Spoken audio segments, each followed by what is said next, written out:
All right, party people. Yeah. All right. Woo. We just gonna chill tonight, y'all. We just gonna chill. We just gonna take our time and everything. So, there was a couple of members who said they wanted to hop on the live with me, so I sent y'all the link already. So when y'all don't have to hop on just yet, but we'll get y'all all squared away. I gotta get. Y'all know as always, it's like I'm literally just getting home. Had to do some quick grocery shopping and everything, so had to do that. Let's see here, I gotta copy some stuff. And hit some people up real quick. But yeah, today, been nice. Everything's been cool. So let's see here. So we gonna see that. All right. So how everybody been doing? What's been going on with y'all today? Talk to me, y'all. How y'all week been?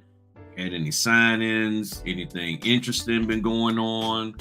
Y'all got some wins, maybe some losses, or just you learned something new that you normally probably overlooked, and now like, oh man, now I got it. So right, so let me hit here. All right, so I think I hit everybody up who said they wanted to try to swing in here tonight and stuff. Yeah, I'm just enjoying myself, Thank you to Miss Hightower. What's going on, Abrina? So this week has been pretty good for me. I really didn't look at how things flowed, orders and stuff, but this must have been sort of interesting.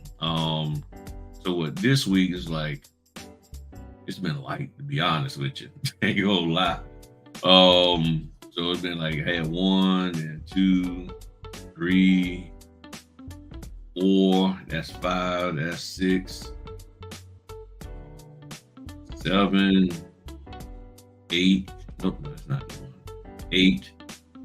And it was what, 9, 10, 11, 12, 13. So I got 13 this week, which is interesting because I didn't think I was going to get that many. I always like to do about 15 to 18. So I'm like too shy. What's going on, Frank? I see you in there. But I probably would have had like 14. But one of the ones I had for today just, got canceled. So yeah, things have been really up and down. I was talking to a real estate agent and she told me straight up, I'm their exclusive notary. And she was like, look, we're trying to get you some business, but people keep rescinding. And I just made sure I said, you need what, just cancel on this? She said, yes, a lot of people been canceling out on deals and stuff. So, and it can't nobody do anything about that. If the buyer don't want to buy, then, or the seller don't want to sell, then that's what you get. So it's been crazy, even for my direct client who's a home builder. They've been having a lot of things going on. Most of their closings are at the end of the month. So that's why my philosophy has been for the last couple of years, really last 3 years, I'm going to take everything I can at the beginning part of the month, because you just never know what might happen at the end. Or even if the end of the month is going to be popping, you're missing out on a lot of work at the beginning. So yeah, at the beginning, there might be some fees that might not be necessarily to your liking, but from a standpoint of, if you take orders throughout the whole month, you have a chance to pull in maybe 5 or 6 grand, versus you only do stuff when it's hot, and when they're paying high fees, you might only get maybe 1,500 or 1,800. So you got to ask yourself, what's more important, 5, 6 or 15, 18? which one, and that's a you decision that you have to do. So you had an estate planning sign. It was cool. Good. So I'm pretty sure that with that, probably you didn't have too much to do. They already knew what they were signing. Shouldn't have been a whole lot for you to have to say about the documents or guide them or direct them on, but they just sat there and said, okay, well, you're gonna sign here, there, you do your notarizations, make sure you understand the notarization the way they got them laid out. They probably look no different than in a loan closing, and then you good to go and everything. Yeah. Oh, let me get right to this here part. I'm gonna need y'all to hit the like button. I'm serious. I know I'm always asking that. People have been telling me that they're not even getting the notifications. Notaries have been saying they're not getting the notifications at all. They're like, I'm not getting the notification till after the live is over. Or in some cases, I put a video up and then they're like 2-3 hours later, I'm getting the notification. Also, many of you have been commenting, and for some reason, YouTube has been taking your comments and sticking them in held for review. That's normally if somebody says something offensive, but I'm looking at the comments and there's nothing offensive in there. Now, one time, like when me and my wife did for our anniversary, a person put up their black love. And I guess YouTube thought either black or love or black love was offensive, so they stuck it all to the side and wouldn't show it. So some of y'all, yeah, if you made a comment and you didn't see it, that's why. So I think 2 days ago, I just went through and approved like 40 comments and everything. I just went through, and so I made a note here on my desk to remind me to check that periodically, like 3 or 4 times a week, to make sure people's stuff didn't get stuck to the corner. Also, I've been responding to people because people have been asking me questions and I've been replying to y'all. And in some cases, I'll say, hey, give me a call. And then I don't hear from anybody. And I'm thinking that YouTube isn't even notifying you that I'm responding to your comment. So if you leave a comment, feel free to go back and check to see if I said something. Because several people have told me they didn't get a notification that I replied. And then they go back in there and find it like, oh, well, yeah, I see it now, but they got no notification and stuff. Now I get notifications when people comment, and depending on how it's set up, you may need to check your email. So sometimes there'll be an email saying, hey, so-and-so replied to your comment, or they liked your comment or whatever. So double check that and everything. So my week has been okay, working on Google Business to get clientele in Florida as a notary. That's excellent. Good evening to you. As you know, I've been booked busy this week, and shout out to Ada for the handoff. Yeah, one of another notary up there in the Richmond area. That's where Planet Serenity is at, Jessica. And for Fritter Friday, I got some tiramisu. Got me some tiramisu. Yes, I wanted to get a fritter, but I forgot. I won't lie to you, I was busy, I forgot. So I went to the store. Me and the wife was getting some stuff, and I got me some tiramisu cake. One of my top 5 cakes I like to eat. Good. Okay. There. I was waiting for the coffee taste. Yeah. Okay, I got it. But yeah, so if you Ada gave her an order because Ada couldn't do it, so she passed it off to her.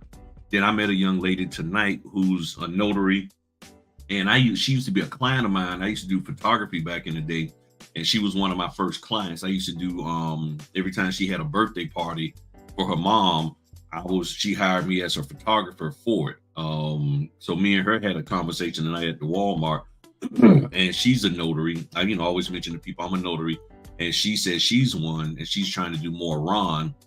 So we're going to get together and all of that.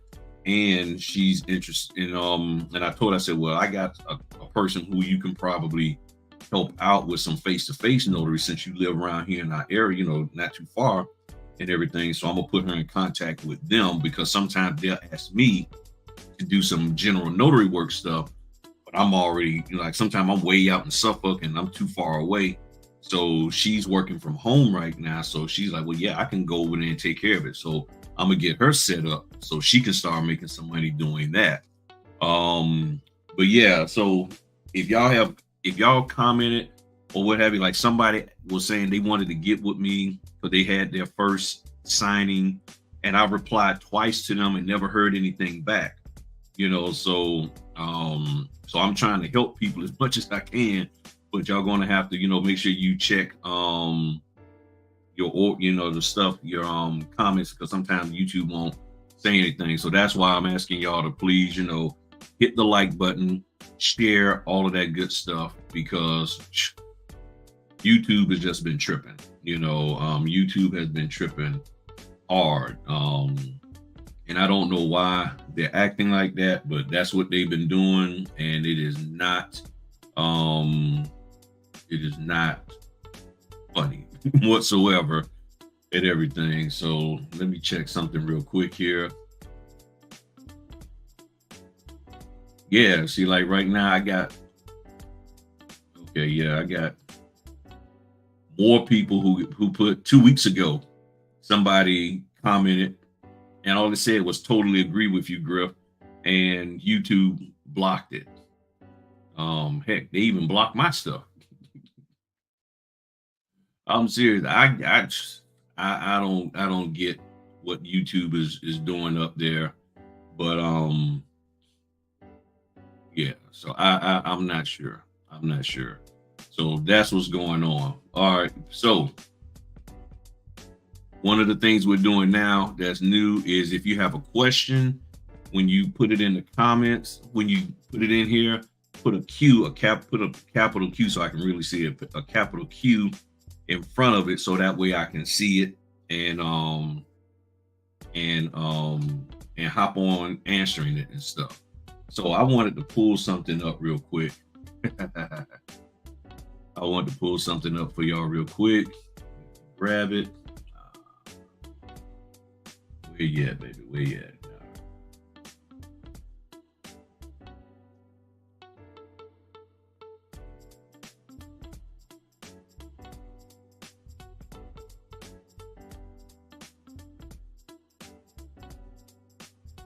All right.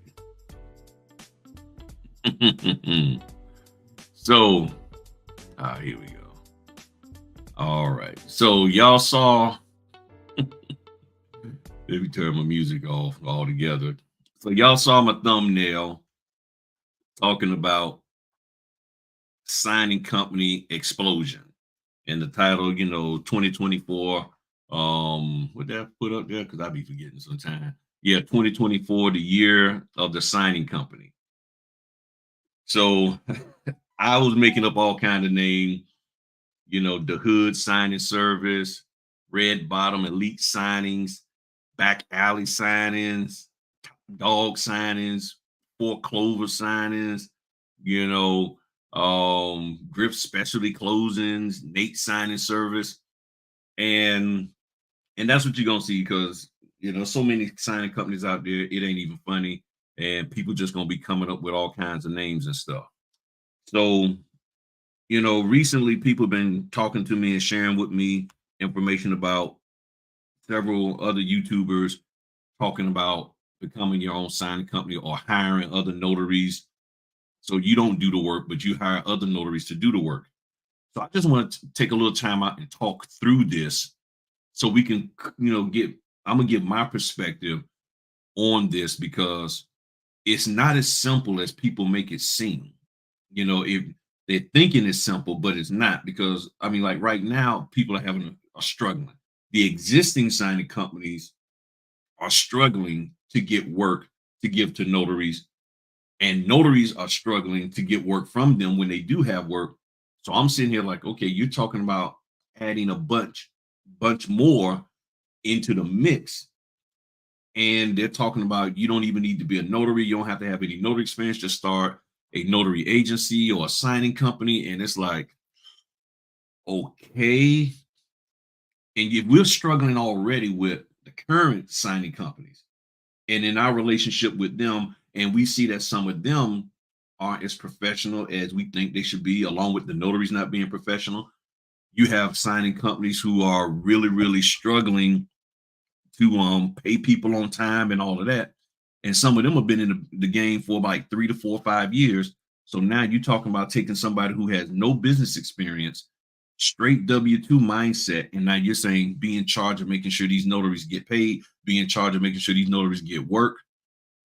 And then the question is, are they going to pay us any higher than what we've been currently getting offered? And I don't think we are. I don't think they are. Hmm.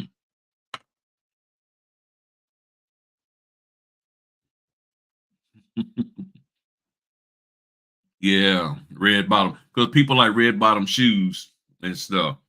And if you got a question, E, go ahead on and put Q, and then whatever your question is. Go ahead on and type, Q, semicolon, colon, whatever, and then your question, or Q dash, and then type whatever question you got up in there. So it said, what type of virus protection do you have? Oh, okay.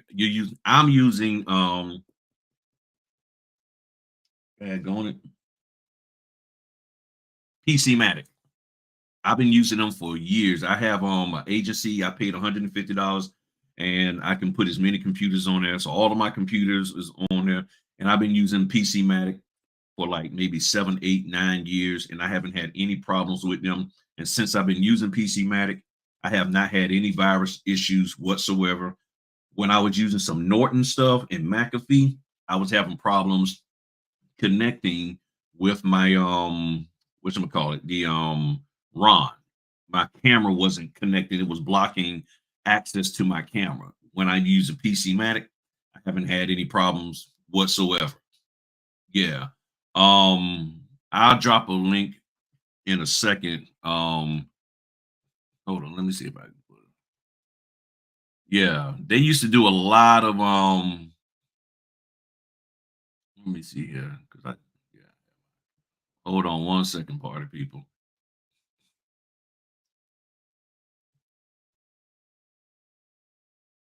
Mm, mm, mm, mm. Yep. Okay. Yep. Right there. Um.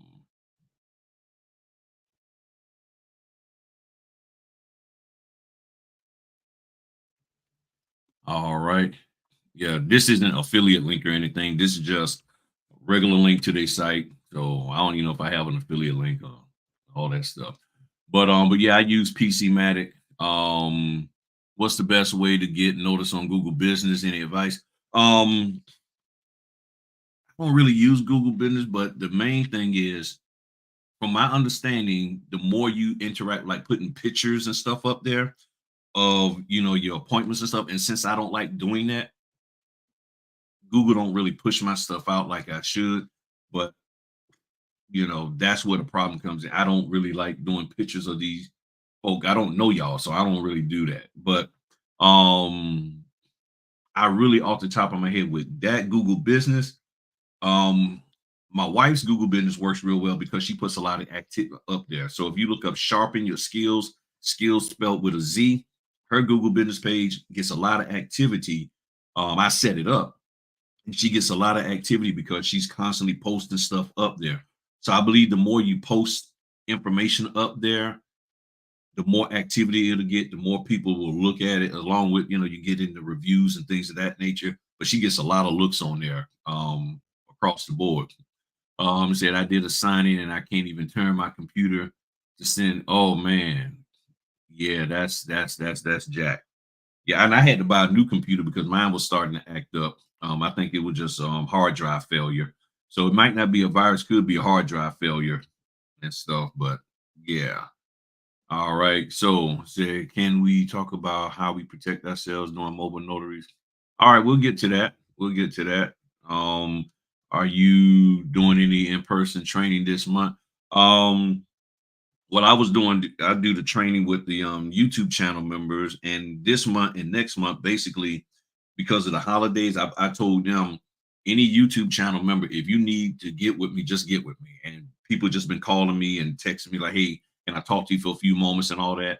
Because normally I try to do 2 or 3 get-togethers a month, but with the holidays and other stuff I'm trying to do, and I know people got family and all that, I just said, look, just if you need me, just text me and I'll get with you, and that's what I've been doing this month and everything. But I'm not necessarily doing like any kind of in-person training.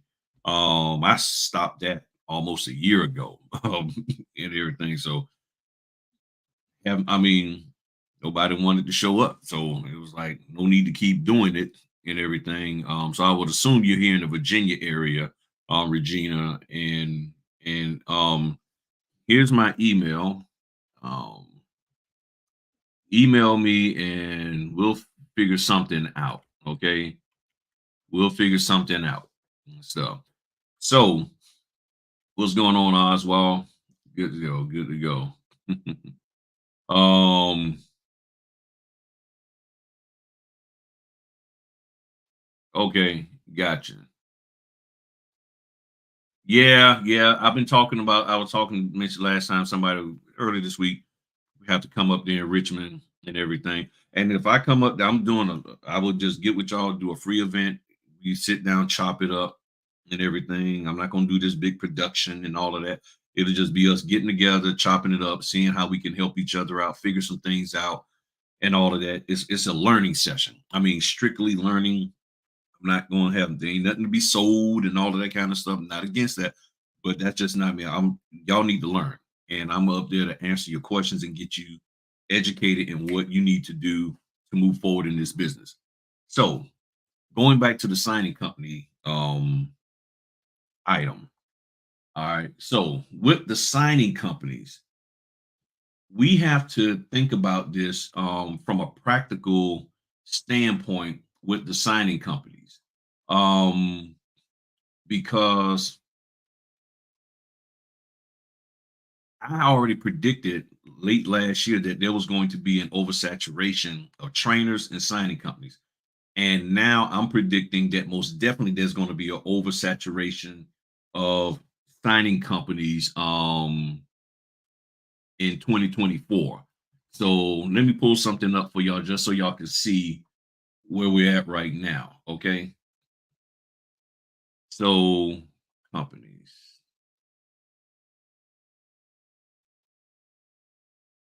All right. I don't even know how many this is. um, I really don't. I don't even know how many. So let me share this with y'all. So as y'all can see here, let me just zoom in a little bit. These are the signing companies that I've done work for so far over the last 5 years. And I don't have all of them in here. There's some I still haven't put in here. But as you can see, this is a lot of signing companies currently. The little S here, that's that little graphic, that's people who are on SnapDocs. Okay. So these are signing companies that I personally have done business for, whether one time or multiple times. Okay. And you see, we're at the E's, still got a ways to go. We're here the F's, the G's. This Griffin Technology was just a test thing that I did. Um, so these are various different signing companies. This is a lot. Okay, this is a lot of different signing companies that are currently out here, and majority of them are out here now. This Norfolk Dredging, that was just a client, that wasn't a signing company. Doing some other stuff for them, some online stuff. That's Old Republic. They got different ones, so you'll see Old Republic two times in here. So these are a lot of signing companies. Okay, we just at the R still. Okay, we down here in the S's. A lot of them with S. Solidifies in there twice. They got a count here and then something else. Now we're at the T's. This is a lot of signing companies coming to the end now, all the way down here. So, and you can see over here, there's some of them that I've only done one closing for. 18 Villa title, 180. You see what I'm saying? So that's a lot of signing companies. I haven't even counted them how many that is. That's a lot of signing companies. And now we're talking about moving, trying to get more in here. Okay. Now they're talking about, okay, people, so you're not going to do closings or any notary work, but you're going to open up a company. to get notaries to do work for you. Okay. Mm. Tiramisu is on point. Now think of it this way. You have, we'll use Oswald. That's my man Oswald. So you got Oswald and you got Griff. As a signing company or a notary agency, we're not hiring notaries. We're doing everything 1099, independent contractor. He is, and I am. The question then becomes, where do you get your notaries from? Well, we get the notaries from SnapDocs, signing order, probably CX Choice, and all of these other $49 a year notary databases that are out there. So there's all these notary databases out there that's asking people to pay them 49 bucks so you can be in there because title companies are coming. And I've yet to hear anybody say that they're getting business from any of these signing companies or these notary databases that you're paying 49 bucks a year for. I just received an email from one and I deleted it. It said unsubscribe, don't send me stuff, because you need to send me some data showing me that people are actually using your service to get notaries. And I'm yet to hear any notary say, I'm getting orders from these companies. Because if your stuff was popping like that, we wouldn't have notaries, in my opinion, clamoring about we're not getting any work.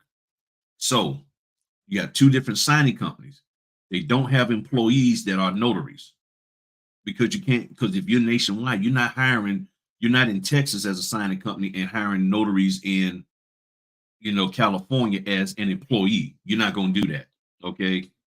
Um,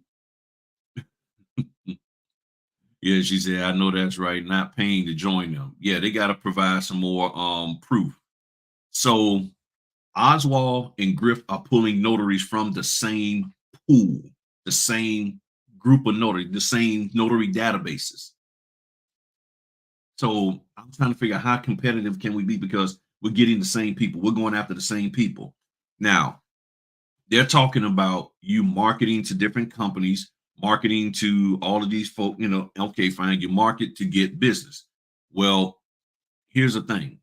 There's only so many people out here, and not everybody wants, I had a notary database company opt me into their internet platform. I made them, yeah, they've been doing that. They've been doing that left and right. So let me show y'all something. I went out and did some research, just some basic Google research, and here's what I found. I asked the question, how many mortgage lenders? Now, there's different between lenders and brokers, but I just said, how many mortgage lenders? So it says this summary provides information on the 2022 mortgage lending transaction at 4,460 U.S. financial institutions reported under the Home Mortgage Disclosure Act. So they're saying covered institutions, including banks, savings associations, credit unions, and mortgage companies.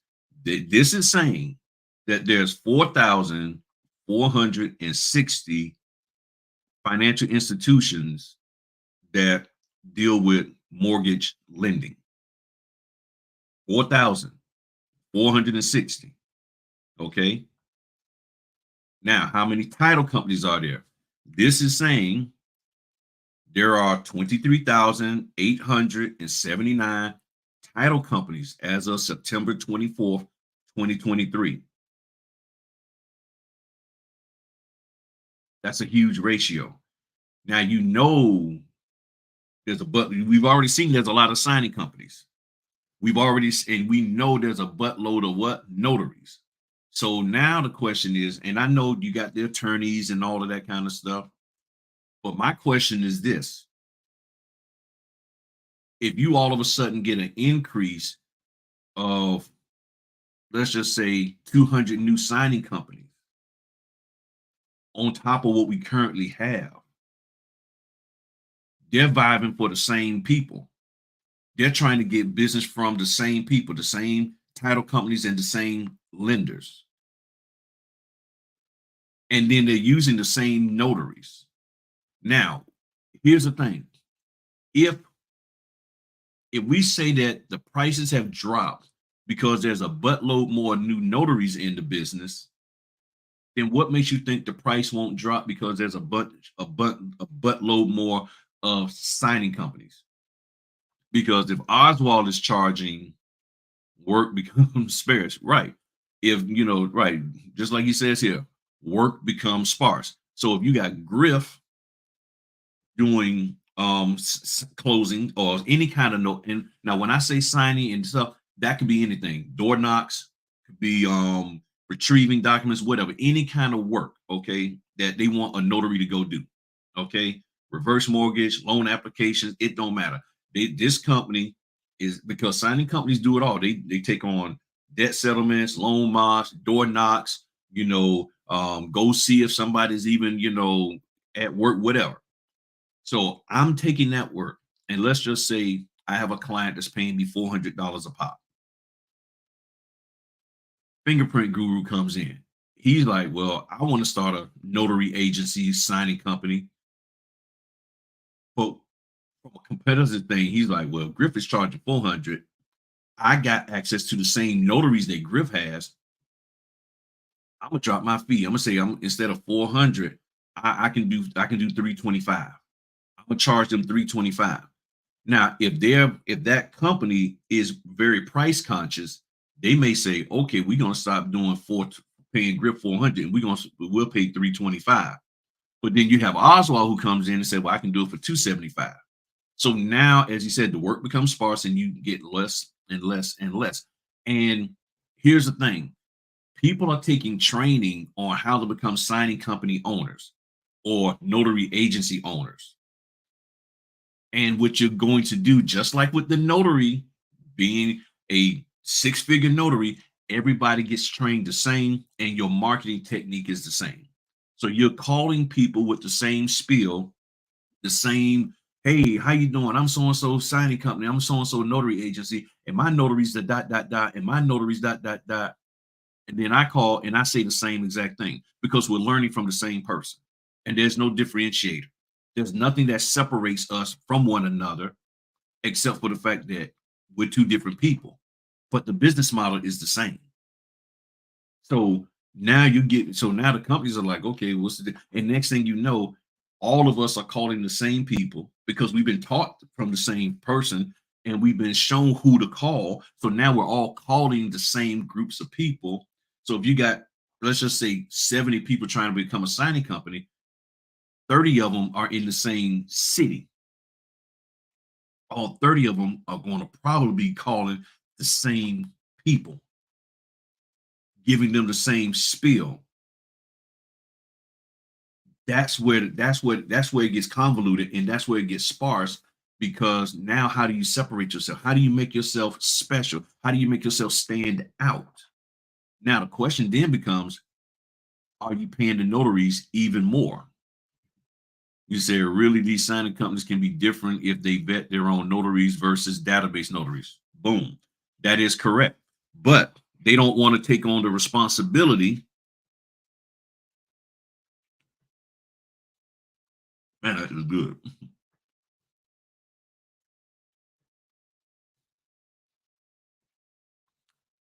Well, what he's saying is it can become sparse across the board because right now, Alexander, things have gotten sparse and gotten harder because notaries is because they said back in 2022, all these notaries, the prices dropped. CX Choice, Notary Go, some of them companies are like, well, we got so many notaries, we're not going to pay them high. We just going to drop the fee. So people said, so that's why I was saying last year, if we're saying we're getting an influx of notaries and the influx of notaries is making it harder to get work because it's too many and they feel that they can pay us less, then what happens when you have too many signing companies? You got too many signing companies coming in to the business and they don't have experience and they're just grabbing any notary who got a heartbeat and they're not taking responsibility to make sure that notary knows what they're doing. They're putting it all on the notary. So the notary is coming in not necessarily fully versed and well trained. And it may take a while because at first it'll happen in little small pockets, Alexander, but it'll spread. Whereas Okay, these signing companies. So if the notaries who aren't properly trained are making mistakes, what makes you think the signing companies won't be making mistakes? Because I've been hearing the question of what should a signing company owner do if the notary is making mistakes and messing things up? And the only answer that I've been hearing from a lot of these trainers is life has risk in it. It happens, but there's no mitigation. There's no plan to fix the notary that's cutting up. There's no plan to avoid having bad notaries, which goes back to what he was saying, which is vetting, getting your own notaries and setting a standard that, okay, I'm going to have this group and set of notaries that I use, and I'm gonna get away from using notaries in a database, and I'm gonna just contact the notary directly. Forget going through the database to get the notary and sending out this blast. I'm gonna just, but that takes a lot more effort and work to have some dedicated notaries in every pocket of the states, New York, California, and then the different areas. So it's going to take some time to do that. But if you work it, then you'll be okay. So it goes on, hey, good evening to you. And he said, I don't do, he doesn't, you're right, he doesn't do signing companies. Most of his work comes through Google, this, that, and the other. And right. So it's signing companies. That's what I'm thinking is going to happen. So he says, have you personally noticed a change in the amount of orders? Yeah, I have. I have noticed a decrease in orders. It's been very sparse. Um, it has really, yeah, it has gotten very sparse. And what I've been noticing is that, like, all of a sudden it'll be like quiet for 2 or 3 days, hardly any notifications, and then all of a sudden it'll be one day where it's like 7 or 8 notifications. And the problem is 4 of them are all around the same time. So you can't take all 4 of them when it's at 2 o'clock, 2:30, 3:15. You can't do that. You know, you got two at 2 o'clock, one at 3 o'clock, one at 4:45. That, and then they're spread out. It's gonna be very hard for you to just, okay, well, there's 7 orders. I'm gonna just grab all 7. It's hard. And then you have orders that, okay, well, you might already be booked at 6:30, but then there's an order for 6 o'clock. So you can't take it. So you'll see orders coming in, and out of the 7, you might be able to get 2. And then the 2 you get aren't the ones for $100, 125 or 150. They're for 75 or 85, because those are the ones that fit in your schedule. And that's the other aspect that people don't talk about with these orders. What fits in your schedule? You see what I'm saying? You said I did a purchase, just did a purchase for 175. Yeah. And I did one today I did one for 80 today, but then I did a purchase also today for 200. Okay. And for 150. So I did a 150, 280. And they all came, one of them was a direct client, one and 2 of them were signing companies. You see what I'm saying? So right. So it all depends. And like some areas, the title companies use Google, this, that, and the other, or you might have real estate investors, all of that, and they'll look for a notary on the thing and pay the person cash. And then there's some places that don't. So it all depends on your area, because this industry doesn't flow the same in every area. It doesn't. Just like people want to get on Thumbtack. Thumbtack doesn't flow the same in every area. In California, it's popping. Over here in my area, not so much. Do people hop on there looking for notaries? Yes. But then if you can't instantly hop and go, okay, I'm gonna just run to you right now, then they're like, I'm gonna just find somebody else. And it could be that way in other areas. I don't know. But every area is different. So what's working with one person may not work over here in another, but what you do is you work what you can work. So with these signing companies, and when you're looking at it, you're talking about 23,000 title companies. That's a lot. And if you got 23,000 title companies, the question is, those 23,000 title companies are going after the 4,460 lenders. is there enough work? Is there truly enough work for everybody? And yes, you start talking about um attorneys. When you're working with attorneys, you got to have your stuff together, and you got to have your notaries together, and you got to have a plan in place if the notaries start cutting the fool and acting up. So what I'm seeing is that it's gonna come to a head, because also, let me back up, with the notary training, part of the reason why we have an influx of notaries is because people who branched off and said, I want to be a trainer or a mentor because I can make money that way, because nobody's mentoring out the kindness of their heart. Let's just be real. Nobody's doing it. They're saying like, oh, I can make money from being a mentor. I can make money from training.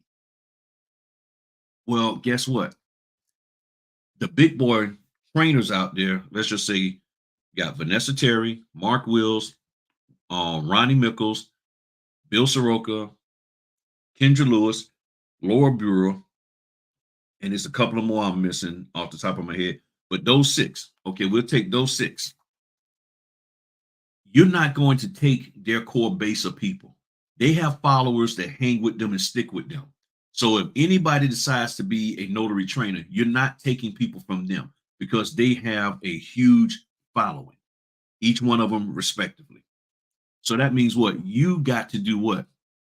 Talk about the business in such a way to spark interest in people who aren't notaries, and to get them interested in becoming notaries so they can take your training. So you can have a tribe, which means you're pulling in more people into the business, and then they're spending all this money, and now they're trying to get that money back. So now they're saying, I need $400 a signing. And then the cycle repeats itself, because then 30% of them say, well, I'm going to be a trainer, I'm going to be a mentor because I can't make money.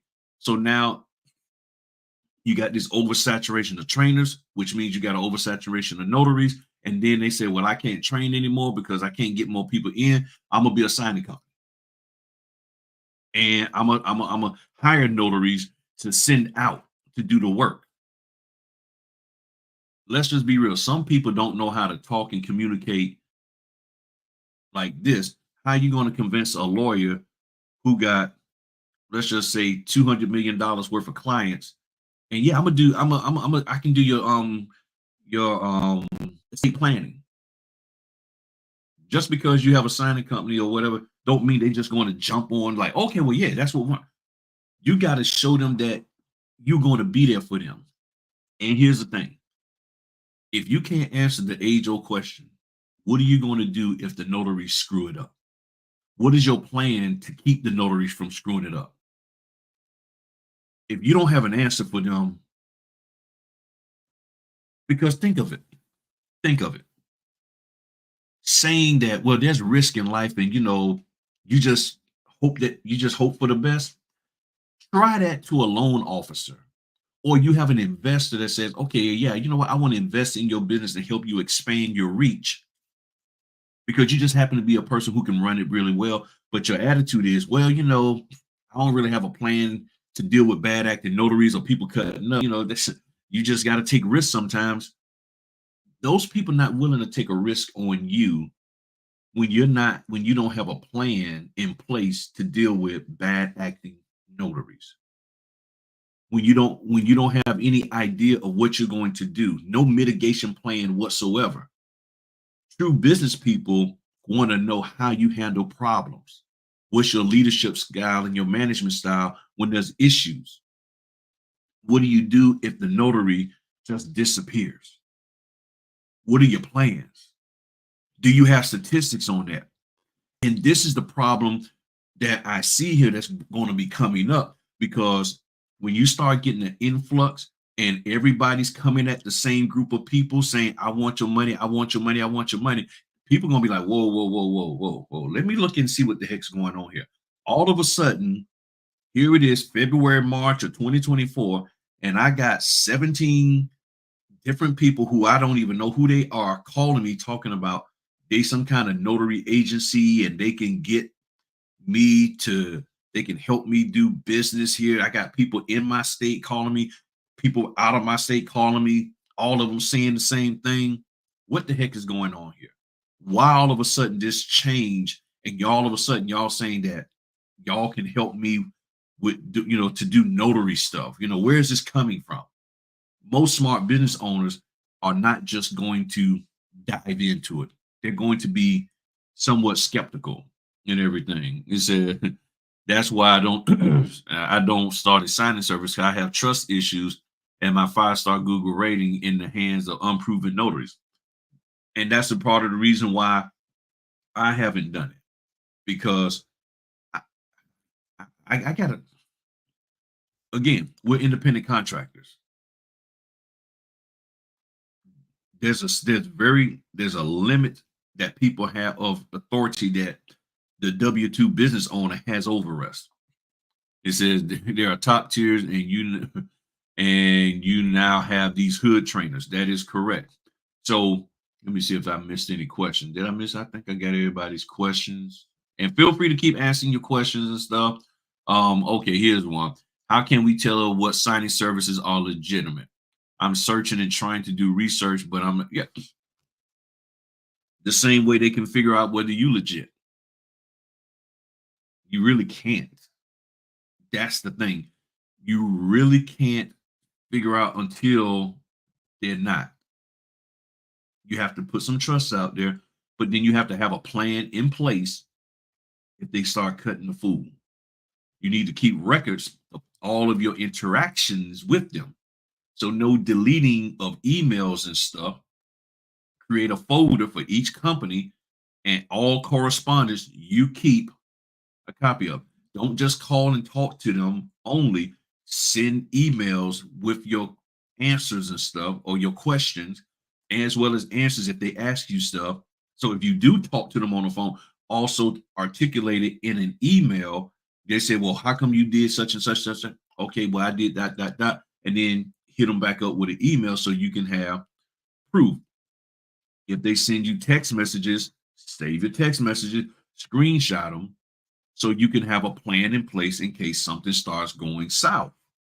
Okay?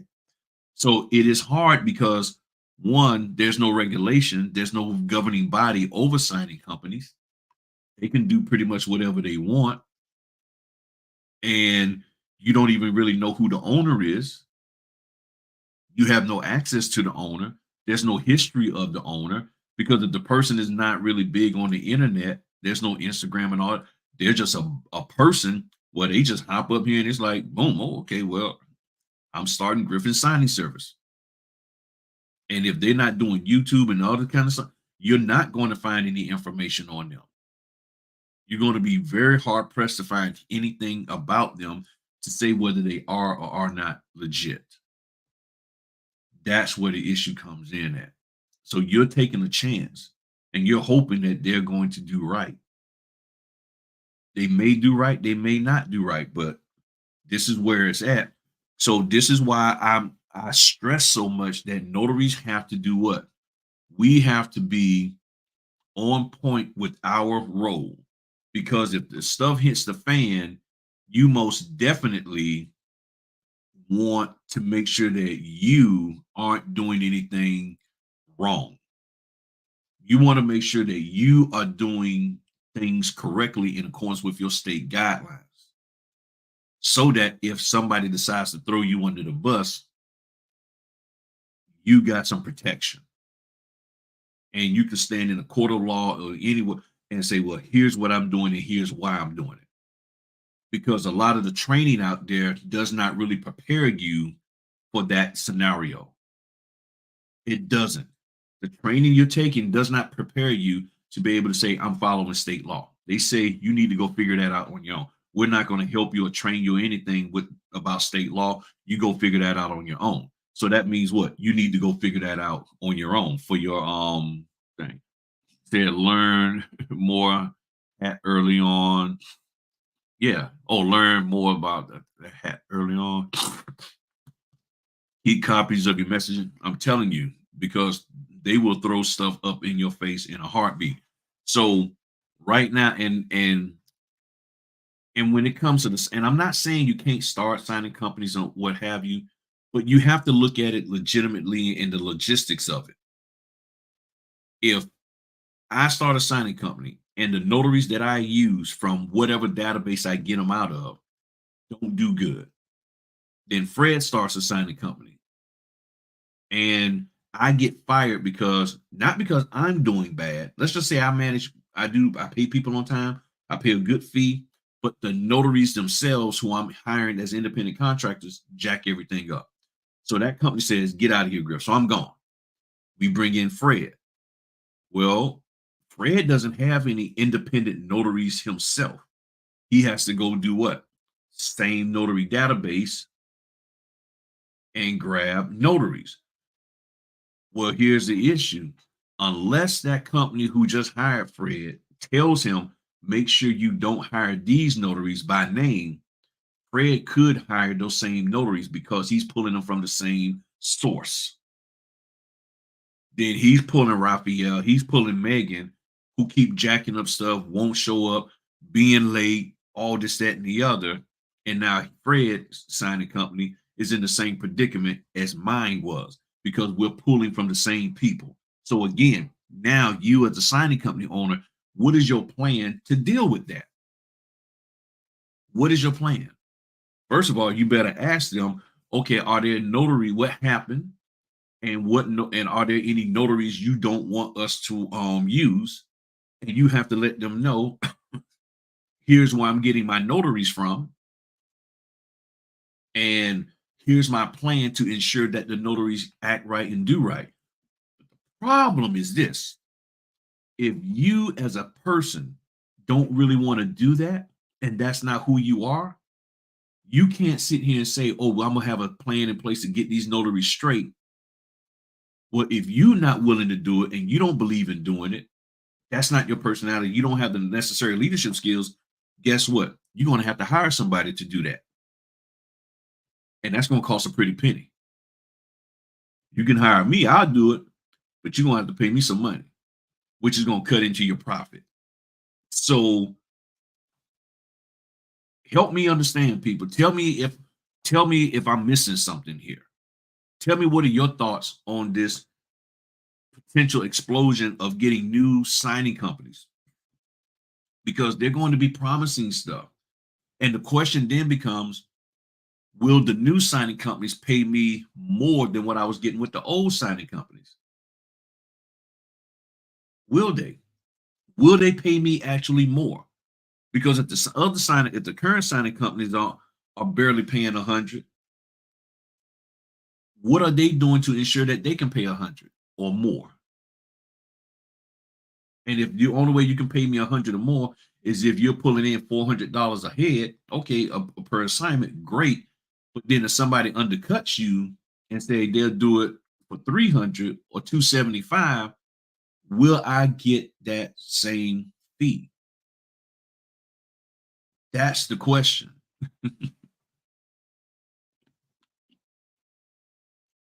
Are there any questions? That is so good, about anything notary. I don't care, anything notary, stuff that I've covered in the past, stuff that I've covered tonight, something that I didn't cover or I forgot to cover. Now, somebody asked a question about protecting yourself. Um, where is it? Where is that question? Oh, she said, hold on. Do any other signing companies have an app like signature closers? Um, that's a good question. Well, BankServe has one. Their app. But you know what? You can get the orders quicker if you catch the signature closes in your email because they hit the email first before they hit the app. That's what I found out. So this young lady or young man asked, can we talk about how to protect ourselves out there doing mobile notaries at night, especially ladies? Um, well, people have talked about this a lot over the years, not too much this year. Basically, you do whatever your state says you're legally allowed to do. Now, there's some companies like BankServe, they say when you're doing orders for them, you can't carry any kind of weapon.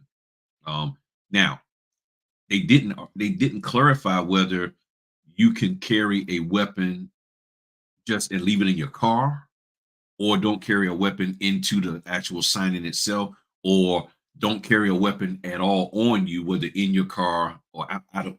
They didn't clarify that as to what's the limit of where that weapon can be. So you might have to ask them about it, but in their terms of service, it says it. It does say that we can't do that. Other companies don't even address it, but then you need to also make sure you understand your notary, I mean your state laws and what they say concerning you carrying any kind of weapon. It doesn't matter, it could be any kind, even mace. Some places mace is illegal. You now have what they call less lethal firearm that shoot these little hard projectiles or pepper spray projectiles. They're little guns with some kind of CO2 thing and all that, like a oversized BB gun. Things that you can do in protecting yourself. Let me pull something up here. Maybe this can help. So I can show you something that I do. Okay, so and again, feel free to ask any questions that you got. Um, all right, so I'm gonna go into this neighborhood here. Um, let's see if this give me this. I need the street view.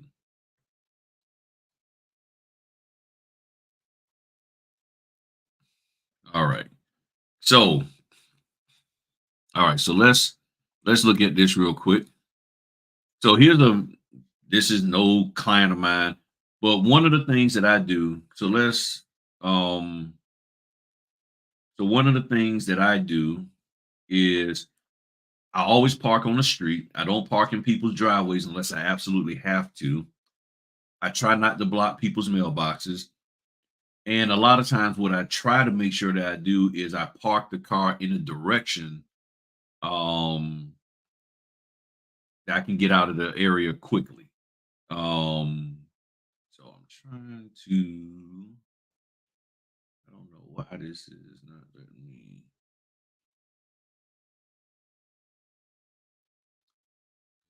Why are you? So just looking at it is so already you can see on this street here, you saw the trap. Okay. Um, you're sort of trapped.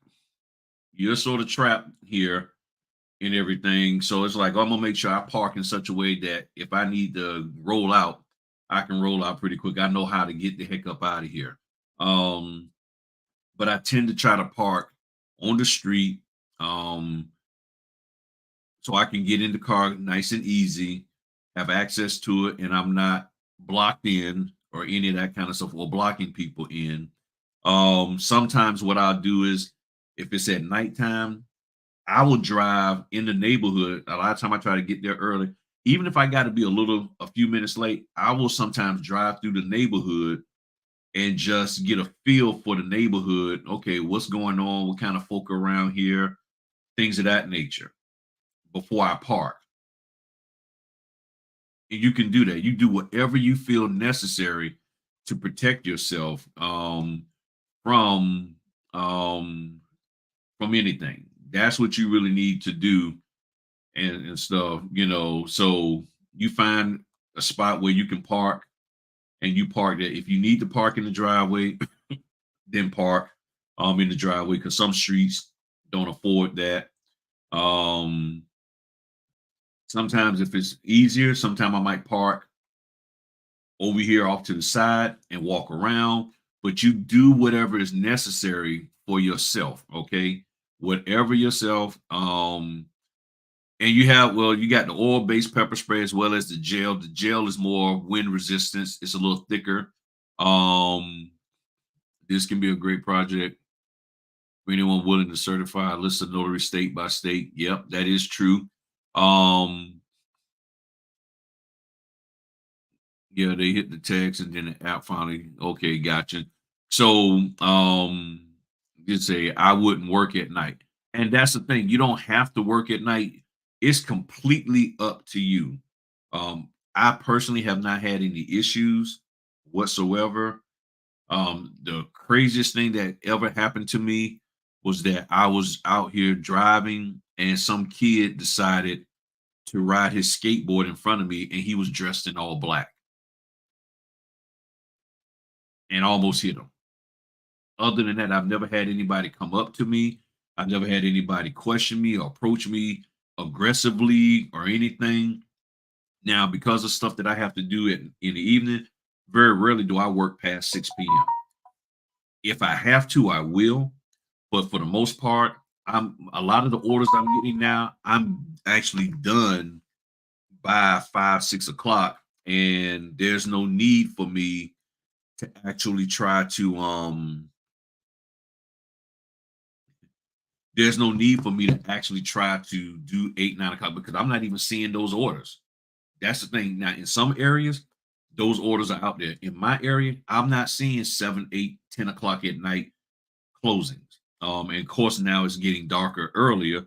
So you will do, if you do a 5 o'clock, it's gonna be dark,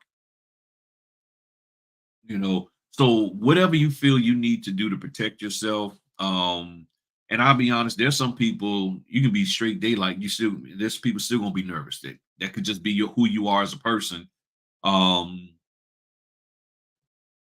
People say there's stories out there of notaries getting attacked, but I have not heard personally of notaries getting attacked.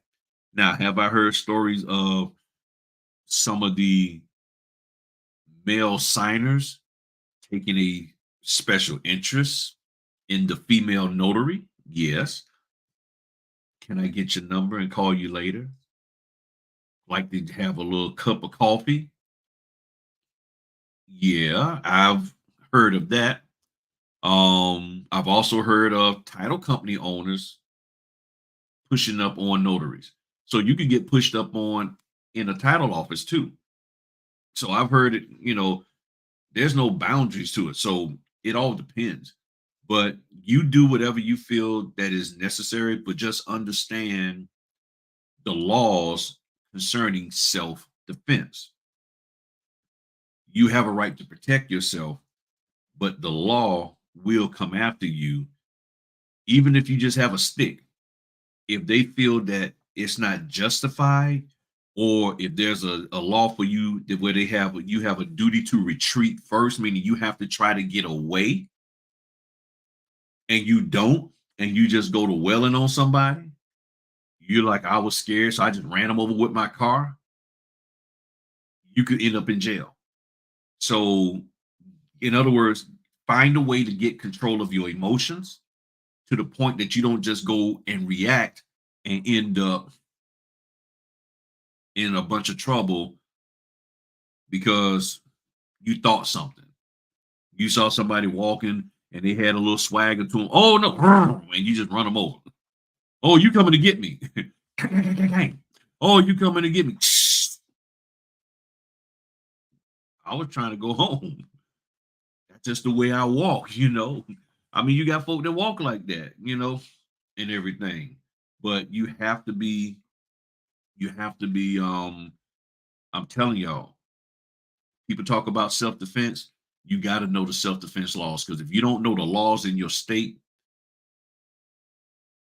you can take your daggone notary stamp, hit somebody in the head, they run, trip, bust their head on the curb and die. And then next thing you know, or expire, sorry about that, YouTube, expire. And next thing you know, you getting locked up because there's certain laws out there that say you can't act a certain way with regards to self-defense.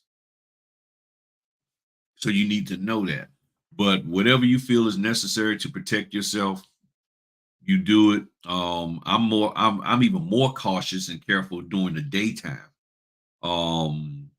When I'm going places, because there's some folk out here that they roam around during the day and they like to mess with people and stuff. So I don't do that. So are there any other questions or concerns? So the big thing is what I'm trying to get people to understand: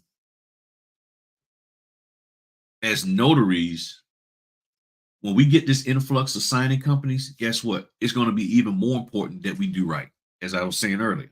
So if you are a notary and you're not really versed and confident in understanding what you're supposed to do as a notary, I'm not talking about the document explaining pointing to stuff and reading from a script. I'm talking about doing the job that you rose your hand and took an oath to.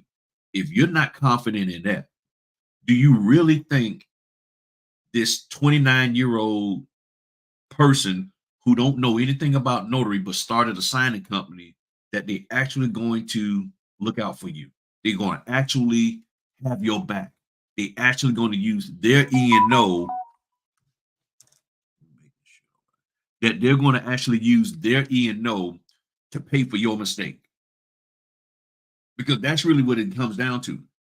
Is these signing company owners, these new cats, as well as the old ones, are they really going to protect me and look out for me if I make a mistake? And especially if they don't have any experience as a notary, will they really look out for me? Will they really have a care and concern for me? What if I'm being asked to do something that is flat out illegal by the title company or the attorney? Because don't think that just because you're working with attorneys that they can't ask you to do something that's outside the scope of your notary laws. They can. And I've been asked to do things, or a lender or whoever. So now the question is, who really controls that signing company owner? It's not us, because they pay us. It's the people who pays them. And if the person who is paying them says you need to make sure your notaries do this, well, first of all, I ain't your notary. I'm independent. But they use that term, make sure that your notaries do dot dot dot. That signing company owner is going to do what? You need to do this. But I'm not allowed to do that. My state, you need to do this. I hear what you're saying, but I legally can't. You need to do this. You're gonna find out real quick. And some of these cats will throw you under every kind of bus there is out there. And this is why you got to make sure that you are square and straight with doing stuff in accordance with your state law. Because if not, it can blow up in your face. But here's the other side of the house: signing company owners. If you really want to be great at this, you need to make sure you understand notary laws or have access to somebody who can help you in understanding notary laws. Because if you can do that, you can keep yourself out of trouble as well as the notary, and you can become more valuable to everybody. And that's one of the areas that we're lacking right now. Some signing company owners don't care about knowing the law. They're like, that ain't my concern. I'm just here to pass orders back and forth. You are the notary. You need to make sure you know your notary law.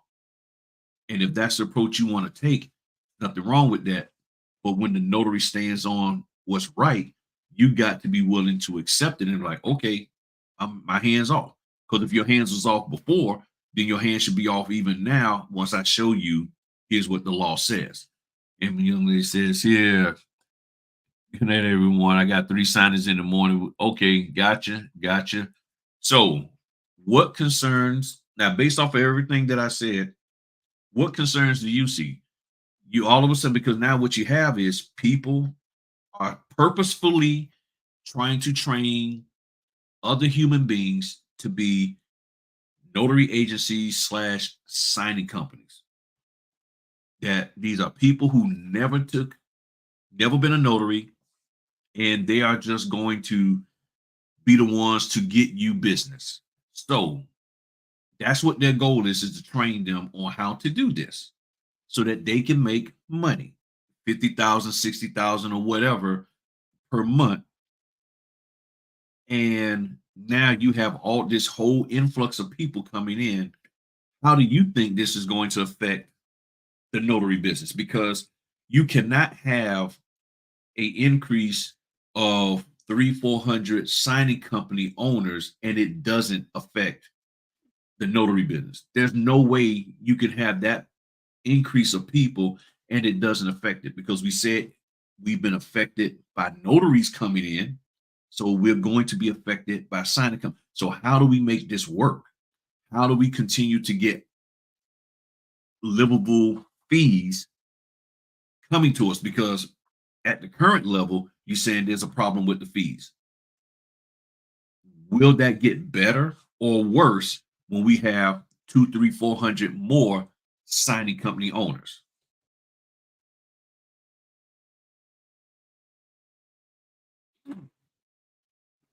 He's one of them, and there's others. He's one of them.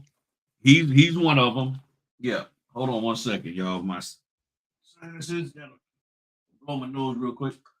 Oh man. All right. Hand sanitizer. Uh, all right. Yeah. Yeah, he's one of them. He's one of them. And there's others who've been doing this the whole year. They've been quietly doing it in private Facebook groups, telling notaries if you can't a get a whole bunch of orders, and it's weird. I'm telling notaries that aren't able to get work, start training or start a signing company. And I'm like, so if you couldn't get work from via the existing signing companies, how are you going to go and start training people and then expect them to get work when you couldn't get work? You couldn't get work, but now you're going to say, I'm going to train people to be a notary, but they can't get work and they got less experience than you. I'm going to start a signing company and give people work, but you couldn't get work from the existing signing company. What magic stick do you have that's going to enable you to get work that this company who's been out here 5 or 6 years, they no longer they're struggling to get work, and all of a sudden you're gonna pop up, and then in the beginning of the month, and by the end of the month, you know made $50,000. How is that going to happen? That's the question. That's the question.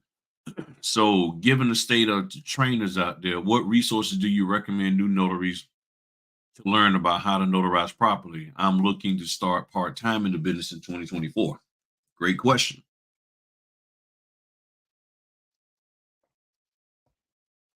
One resource, of course, is your state handbook. Your state handbook will show you what you need or what you should expect when it comes to notarizing. Let me pull something up for y'all real quick. Um, let's see if I can find it. I normally have it. Where the heck did I put it at? Hold on one second. Did I put it in the cloud?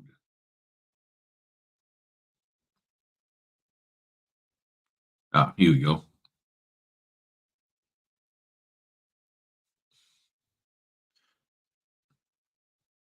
All right. So, like right here, here's my Virginia handbook. So the first place is your notary handbook. Okay. Now, let me back up. Hold on. Before I do that, let me back up. Okay, you said it correct. Notarize properly. That is right there is the part that's missing for a lot of notaries. The first thing most people want to do is try to understand the document. So to properly to how to notarize properly, you really need to look at your state handbook and what does it say. So it's telling you here in the state handbook, going back up. Okay. So it's telling you sample acknowledgments, certificate of acknowledgement. It's telling you the city or county of the Commonwealth of Virginia. The foregoing instrument was acknowledged before me, this and the date by the name of the person seeking acknowledgement, meaning the signer, and then the notary signature, their registration number, and then commission, and then your stamp over here. It's giving you examples right here as to the elements that you need to have. Um, Let me look for something real quick. And right here, it tells me this is what it tells me for my state. Every notarial certificate must contain the below 7 items: a notarial statement. Okay, so the statement, the date of the notarial act, the location of the notarial act in the city or county where the notarization occurs, the expiration date of the notary's commission, the signature of the notary registration, and a photographically reproducible seal or stamp. You need to have those 7 items. So when you look at a notarial certificate and it doesn't have that, and let me pull something up for y'all as an example. Let me pull something up for y'all real quick. Let's see if I can find that real quick, like for you.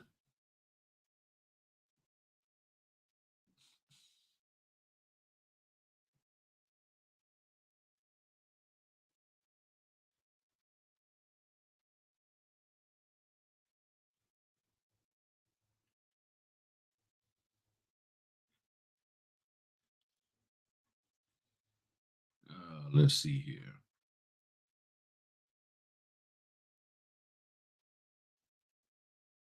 Hold on one sec.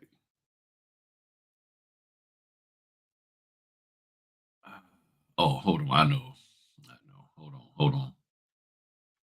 I got the perfect example for y'all. I got the perfect example. Hold on one second. Where the heck are you at? Who was that? Right here. Right here.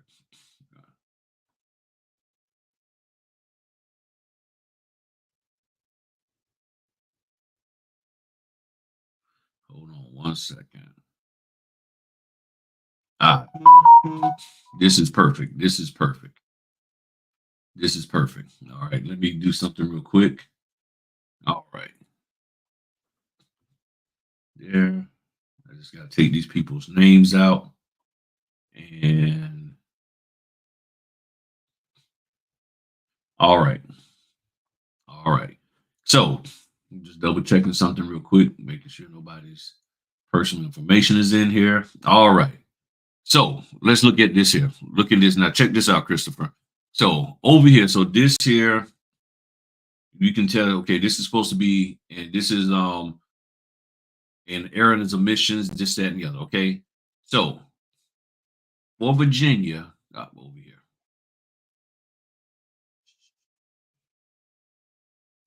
Sample acknowledgments here for Virginia for a jurat. Okay.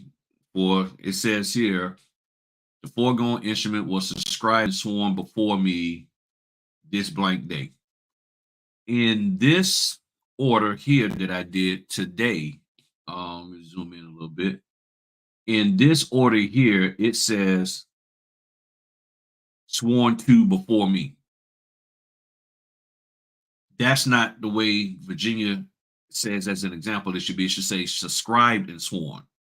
So because it doesn't say subscribed and sworn, I would add an all-purpose acknowledgement, or you can handwrite subscribed and sworn to before me this date. Now the question then is right here, do my name go here after me? I don't know because there's no real indicator. So does my name supposed to go here? Am I supposed to type my name here, notary name? Am I supposed to put my name here? It doesn't really say. I don't know. I can type in, subscribed and to be subscribed and sworn before me, or I replace it and put a all-purpose jurat there. You see what I'm saying? So this doesn't necessarily have the elements that my state says. Now it has state of, county of, but what I learned from Laura Brewer is this. Some states say that this here, the venue, let me use this here. I can circle it better. That, where is it? Right here. That this has to be down here. It has to be down here with the actual notarial statement. And And this, I don't want to share. And this here is your notarial statement part, okay? Part of your notarial statement. So for some states, you have to actually have the state of county of down here with it. As I was taught in Virginia, it doesn't say that. You don't have to have this there.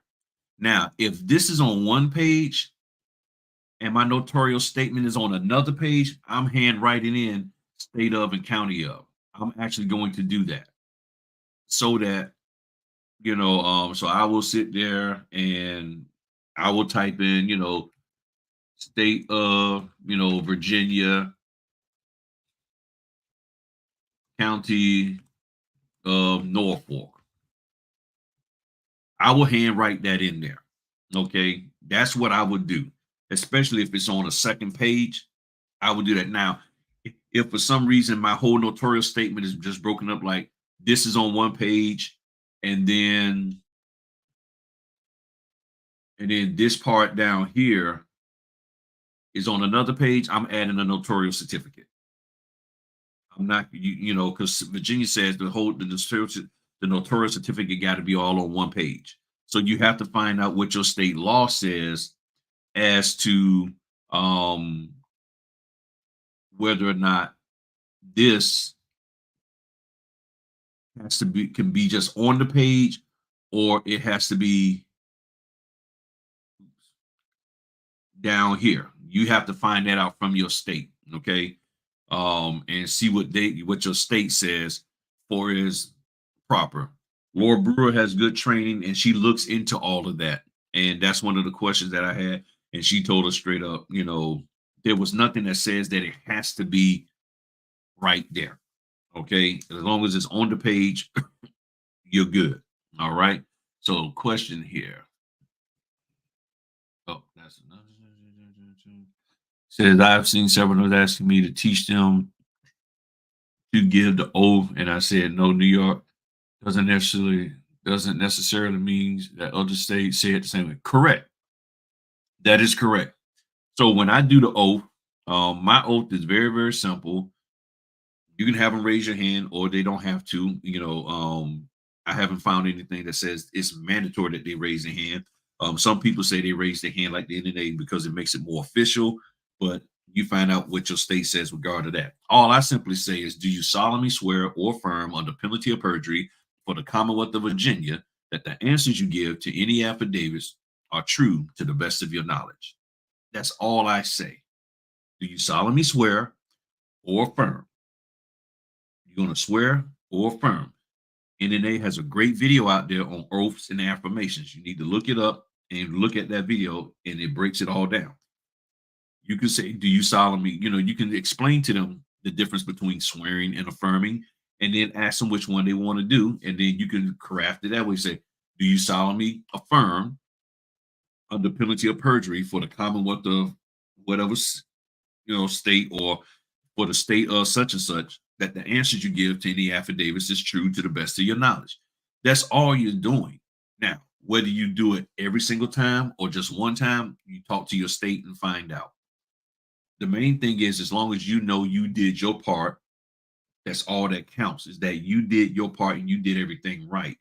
The title company, the signing company are not sitting here watching you and checking to see if you did the oath. However, you're supposed to be responsible and mature enough to do the oath without adult supervision. And if you can't do it without adult supervision, then you don't need to be a notary. It's that simple. Wouldn't it just be an oath? What's the difference between a jurat? Well, no. The jurat is the document that is used to say that somebody took an oath, or they affirm that the answers they're giving, or the statement that they're giving, or the content on here is true. The information is true. That's what an oath is, that you're being sworn in to that. Okay. The jurat is a type of notarial certificate. And the simple way of understanding that would be,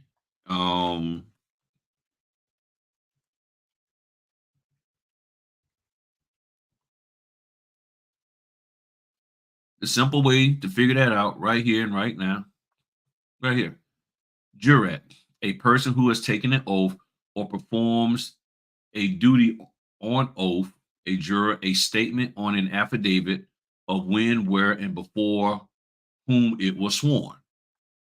So that's what a jurat is, and you're taking an oath. So the oath and the jurat are two different things. The jurat clause at the foot, this, that, and the other. What is the purpose of a jurat? This is the purpose of a jurat is for an affidavit to swear to or affirm the truthfulness of the contents of an affidavit, which is what I said. A notary public administers an oath or affirmation to the affiant, meaning that person who's signing, who verifies the truthfulness listed in the affidavit under penalty of perjury. This is how easy it is to get answers. All I did was say, what is a jurat? And not trying to be funny, not picking on you, Natural Jesse, but a lot of notaries are like, I don't understand what this is and that is. Four words. What is? And then what is a boom?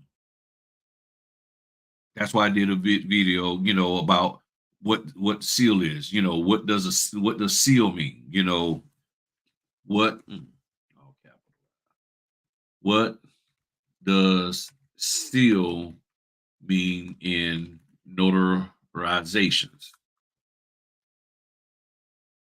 And then you can get into what does the seal mean, stamp, and it goes into all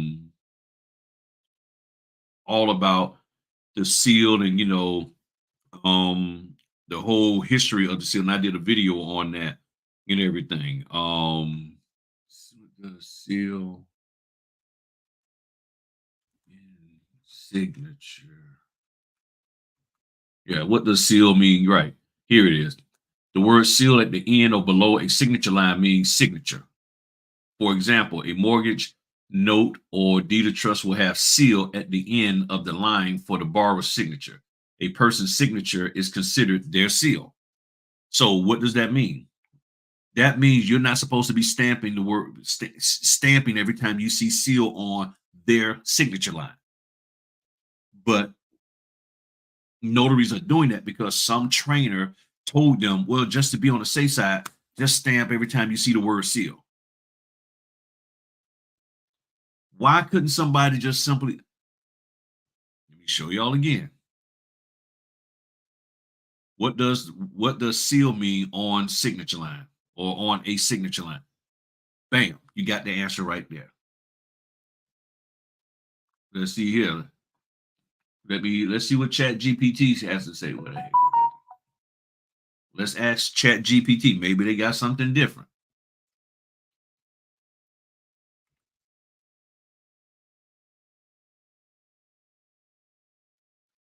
Right here. This is how easy it is, party people, to get the answers to stuff, because you got people out here who's sitting up here BSing y'all. Okay? They are BSing y'all. They're sitting up here with all kinds, just throwing stuff out there, making y'all pay for all kinds of crap training. And y'all could easily get the answer if you just take a little time to do some research. I hear you. I hear you. You see what I'm saying? It's real easy. It's real easy. And I did my research before Chat GPT. So here's Chat telling us simply this here. Historical seals were physical impressions made on wax or other materials, often bearing a unique design or symbol associated with an individual, organization, or office. Today, seals are often replaced by signatures or digital signatures, but the term may still be used to indicate that a document requires formal validation or approval. See, if you're going to learn something about notary, this is what you need to learn. Well, this is what your taxes are, and here's how they calculate it. I don't care about that. This is what you need to learn, because this is what's going to impress somebody. You sitting there with some attorneys, and there's a person who may not be that well educated, and they come in and they ask the question, excuse me, Mr. Notary or Miss Notary, what does this, why does it say seal here? What does that mean? Oh, that's a historical. You just showed them how smart you are. That's the type of education that I like to get. That's the type of stuff that I like to share and show off with.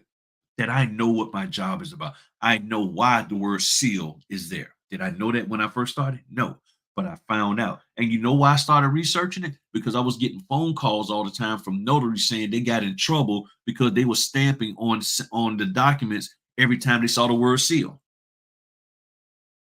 They literally was stamping every time they saw the word seal. That's what they was doing, and they was getting in trouble um with the daggone with the signing companies and stuff. And I was like, okay, well, let me go look into this and figure out what the heck is going on. And that's when I figured out, oh, that's what's going on. Okay, gotcha. That's what's going on. They ain't supposed to be doing that. Okay, let me see if I can show y'all something. All right, right here, right here. This is the training document I got. What do you see? This here is, it says right here, this is the deed. This is the deed. And what does it say? On their signature line, it says seal. But notaries were sitting here and they were stamping here, and then they were stamping right there and right there. Every time they saw the word seal, they was putting their notary stamp there and stuff. Let me go back to some of these questions about that. The woman said, I lost my material. She can't know her up. Jurat, you have the sign. That's right. And acknowledgments, you don't. Correct. I do a lot of closing in the Jewish community. I stopped using the word swear and use affirmative. There you go. That's all you got to do. I mean, affirm. That's what you meant to say. Yeah. Do you do the oath at all notarizations or only certain one? You do the oath for jurats. I mean, not for jurats, for affidavits. As the definition said, for affidavits. So you have signature affidavit, affidavit of occupancy, financial affidavit, anything that's an affidavit, like I said, a survey affidavit, all of that.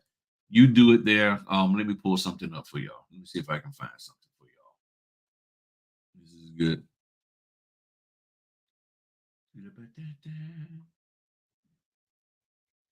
This is an old one. Let's see here. So your deed of trust or mortgage is going to, for the most part, is going to always have an acknowledgement. But yeah,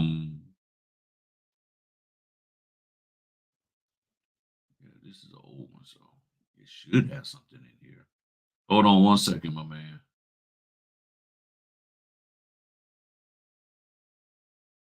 Now, the only exception. Here's the only exception. Okay, y'all see it right here. I forgot I still had it up. Here's the only exception. Well, one of the exceptions. Errors and omissions and compliance agreement. For whatever reason, on those, they want subscribed and sworn. Now, check this out. Okay, so you see City of Virginia Beach, all of that up here, and then you fill this out. This meets the standard for my state. It may not meet the standard for your state. Now, if you're concerned, you can write in down here the state of, county of, and all of that. But it says this is an agreement. Then keep going. Like I said, this is an older one. All right, here we go. Signature affidavit and AKA statement. Subscribed and sworn. Right there. Subscribed and sworn. Let me zoom in a little bit. On the signature affidavit and AKA statement. Uh, Anything else?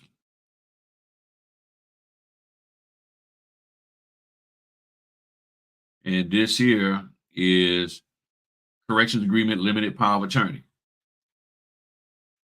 and acknowledgement.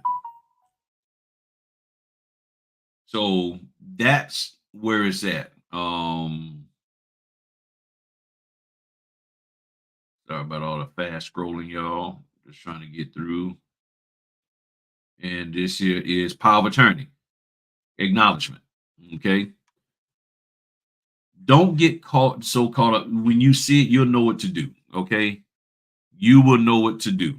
Okay. It's very, very simple, easy. They don't require one. It depends on the notary wording.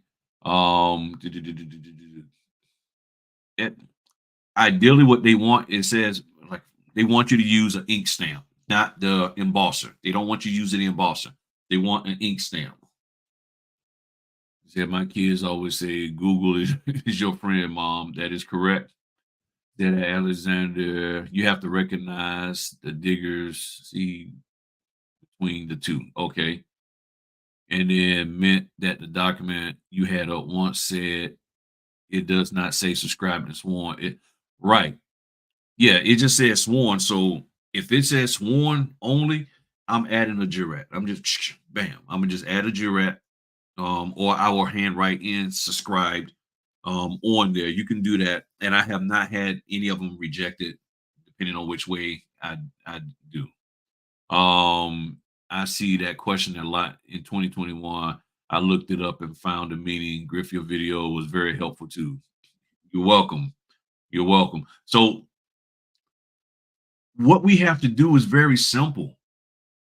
So that's what I'm saying. When we have this together, I'm concerned about this influx of signing companies from the standpoint that human beings, they have a tendency to be subservient to the person who pays them the most.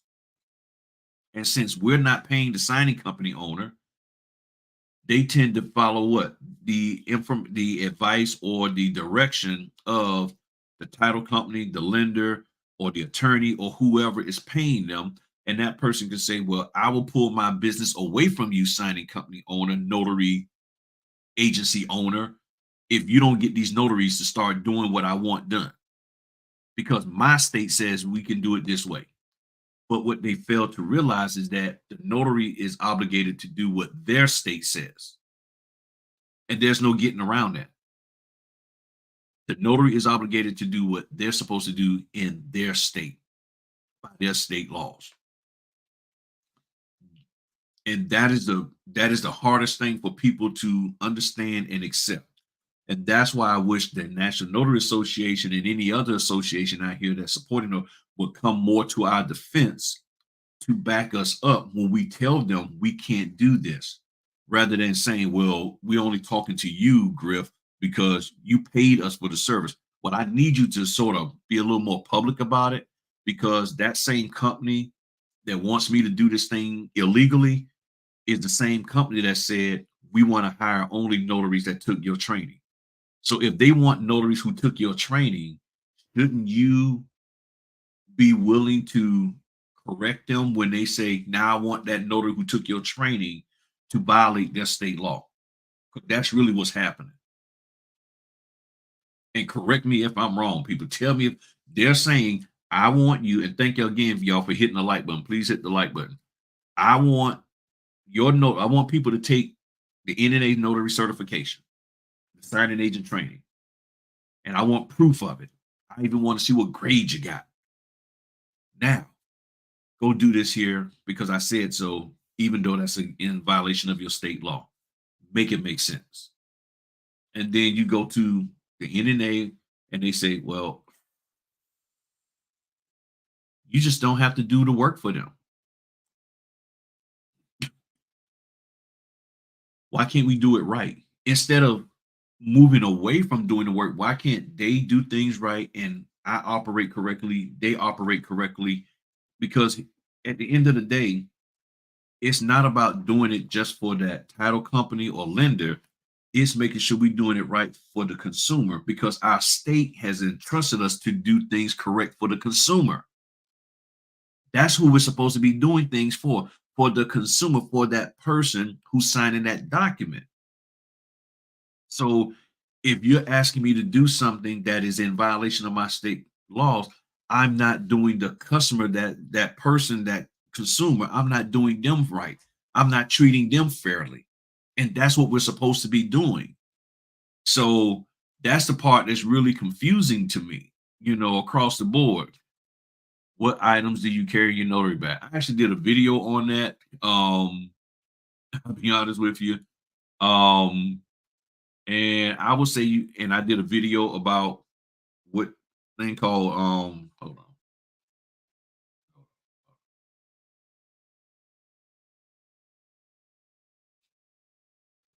Hold on one second. All right.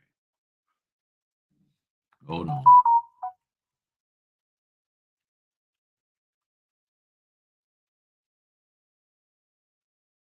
Um uh,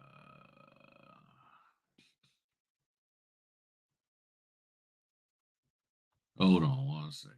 Let me find this daggone thing.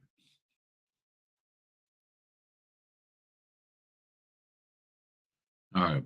Well, I was looking rough. I was looking rough.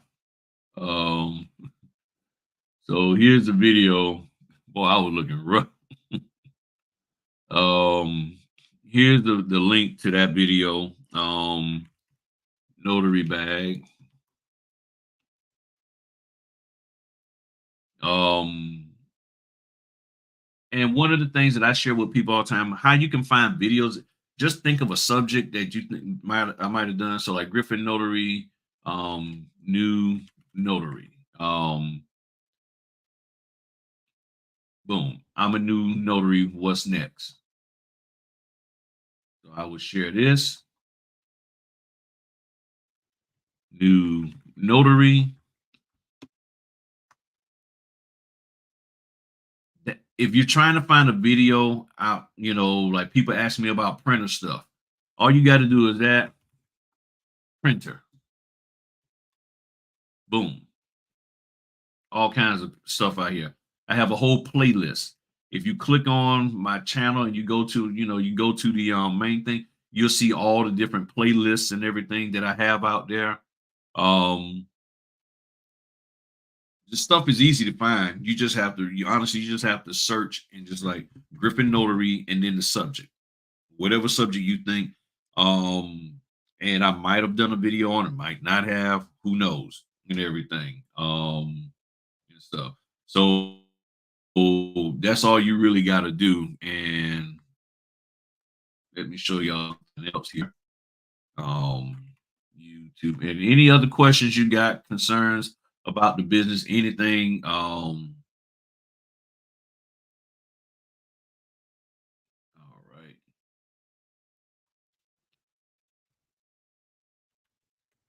Hold on. All right. So when you find my channel like this here, you click on the picture. All you got to do is go to playlist. When you get here, this is my main page. You click on playlist, and it has all the various different playlists of stuff that I have out here. You got a whole bunch of different playlists, and then you just look through them. I mean, that's how you can find stuff. Just look through one of the notary business talk. Um,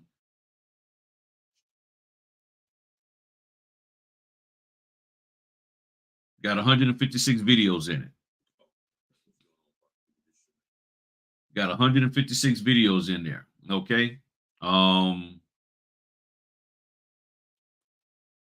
just the information is there, people. Honestly, it's there. It's there. So I think you're good to go. Is there any other questions or concerns? No one shared their thoughts about the signing company thing for us. What I mean, do y'all think it's a good idea that we get more signing companies or notary agencies get an increase. I mean, I'm trying to figure out how does that help the industry? Getting more of those individuals. How does that help the industry, to get us more pay? Now I understand how it helped the person who starts it. They getting a bunch of load of money, but how does it help us? That's the thing. I know how it's helping the trainers because they're getting paid big money with 50, 60, 70 people taking that course at any dollar amount. But how does it help us out? Because now you have more of a gatekeeper in place. Because, and I'm gonna try to end on this. Okay. Alexander, I'm gonna try to end on this. But let's look at this realistically. You have the bulk of the trainers out there that says we need to be direct. You have the bulk of the notaries out there that talk about I'm trying to go work direct. I don't want to work for signing companies. Nothing wrong with that. Got it.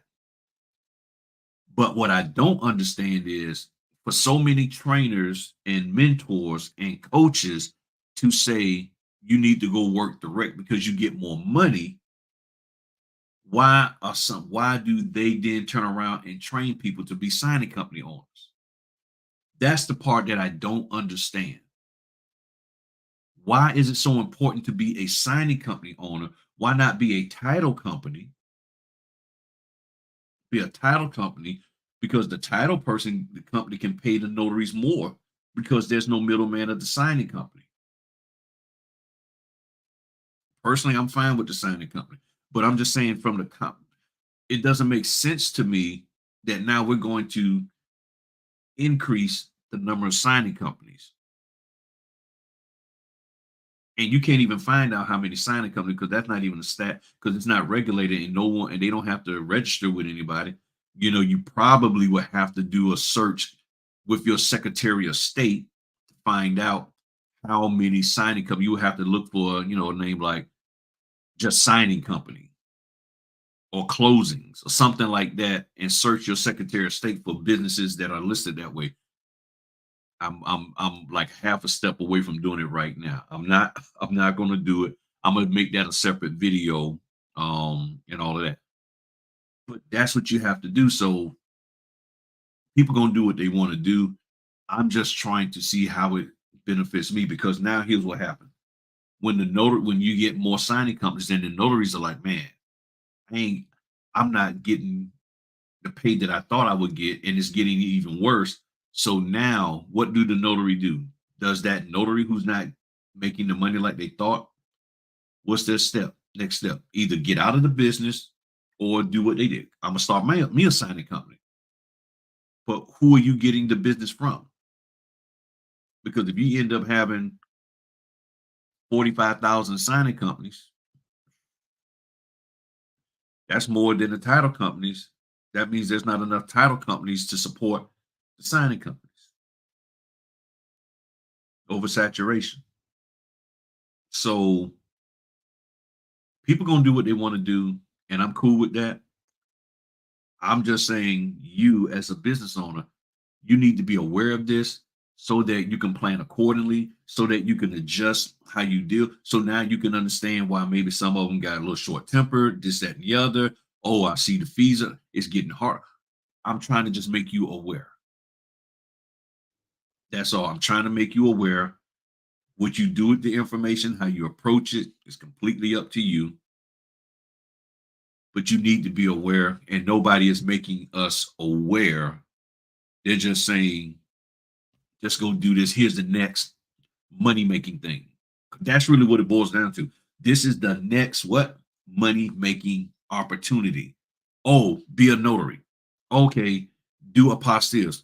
Okay, do general notary work. Okay, do wills and power of attorneys and trust delivery. Okay, now do books, tapes, and CDs.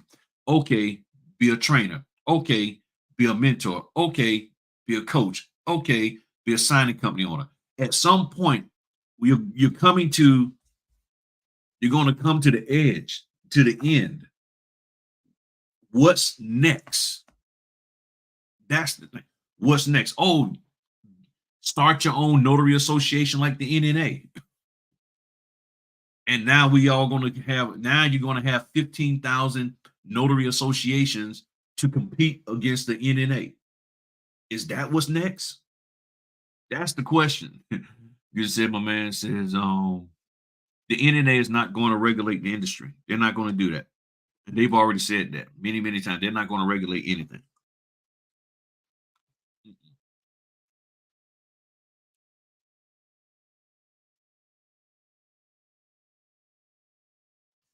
Said I paid for training before you said not to. I really wish I had knew that wasn't the best idea before passing all that money. Those guys really are really taking advantage of new notaries. Yes, they are. People know that. People know that. People who've been, they know not everybody's trying to take advantage. There are people who are really trying to help notaries, but the vast majority are being taken advantage of. They really are. If you can't contact your notary trainer, or if every time you contact them, there's a dollar amount attached, you've been taken advantage of, in my opinion. That every single thing is, well, you got to pay me. You got to pay me. You got, my time is valuable. You know, my time is valuable. You got to pay me. So what do? That's beat into your head that their time is valuable. So now you're going to beat it into other people's head that your time is valuable, and so on and so on. So again, I just took you through the progression. Now it's be a signing agency, be a signing company, or something, you know, something where you got notaries doing the work for you. My question is, what's next? What is the next evolution that we're going to be told, okay, you can't make money as a signing company owner, now do this? What is the next thing? Is it just everybody have conferences, which that's really what we got going on also? So everybody have a conference, everybody have get-togethers. What's next? That's the question, because if this isn't good enough to make us money, then what is? Because not everybody can be a signing company owner, and then who's going to do the work? If the notaries don't want to do the work, the notaries don't feel confident, where are we at? What's next? The public doesn't get what they supposed to get, which is a notary who knows how to notarize signatures. But what they have is notaries who know how to get work, and then, well, I'm gonna farm it off to this person, I'm gonna farm it off to that person. But then the person you farming it to don't know what the heck they doing. So how do we move? Y'all help me understand. Help me. I'm just trying to figure this out, because that, if I'm wrong in any of this, I stand corrected. I'm willing to be corrected on any of this that I'm saying. But I don't see how this is sustainable. I really, really don't. And I don't know who's going to step up and try to correct it. I don't know who will have the power and authority to do so. I don't know if it's just on the individual state aspect, or what, federal government. You know, so lastly, as I've said many times before, how much training do a notary needs to do before a notary can be trusted to do what they're commissioned to do? Almost like, how much wood can a woodchuck chuck if a woodchuck could chuck wood? How much training does a notary need to have in order to do what they've been commissioned to do? How much training does a notary need to have in order to do what they've been commissioned to do? What does it take for me to be trained and whatever in order for you, Mr. or Miss Signing Company, to say, I trust Griff? And that right there just hit me another thing. Each one of these new signing companies can have their own requirements and say, well, you got to take this training, you got to take that training, you got to do this, you got to do that. All I'm here to do is notarize in accordance with my state law. Well, yeah, I know, but we want you to take this training. We got to quiz you and question you. Do you know anything about notary? Well, I'm not a notary. Okay, then why are you quizzing me? Well, I just need to make sure you square it away. I know how to notarize in accordance with my state law. I know what a jurat is and an affidavit is. I know how to swear people in. What else do I need to know? So now you got that. You got that. Okay. And then I think this last question. So in New York, our state laws, we don't need to add a venue to the jurat. That is not a part. That's fine. If that's what you want, if that's what your state says, then cool. You do what your state says. That's all I'm saying. Because I don't know what New York want to do. But you roll with that and you're gonna be fine and stuff. Any questions, concerns, as we used to say in the military, any attaboys? Man, this tiramisu cake is on point. A little bit of a sugar fix tonight.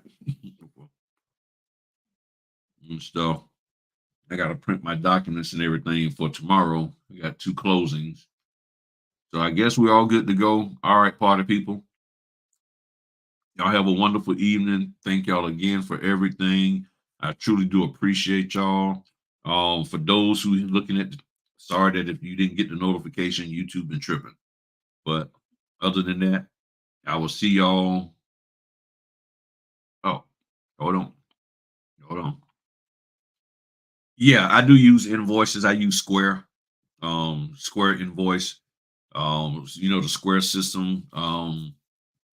With one of my direct clients, they want me to invoice them because they're not a part of SnapDocs or any of that stuff. So I send them an invoice. I use it in yeah with any direct client I send that's not in SnapDocs or signing order in those places signature. I use Square to send them an invoice, which I gotta do one tonight for um my home builder client and send them the invoice. They'll get that on. They'll get I'll send it tonight. They'll get it. They'll open it up on Monday, and then they'll be good to go.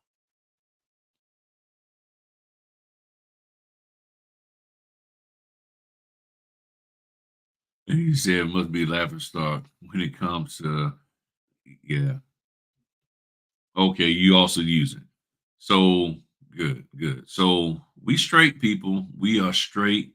Um Again, channel members, if y'all need me for anything, hit me up. Um and really if anybody needs something, hit me up and I'll be more than happy to do what I can to help y'all. But y'all have a good one. I'm gonna get ready for my closings tomorrow. And actually Sunday too, I got a daggone, what is that? Loan modification. $30, y'all. I just broke the notary pay system again. $30 loan modification I'm doing on Sunday for coast to coast via Notary Dash. So I guess that'll burn some people's bridges, and all that good stuff too. Well, y'all have a good one and enjoy yourself. Peace.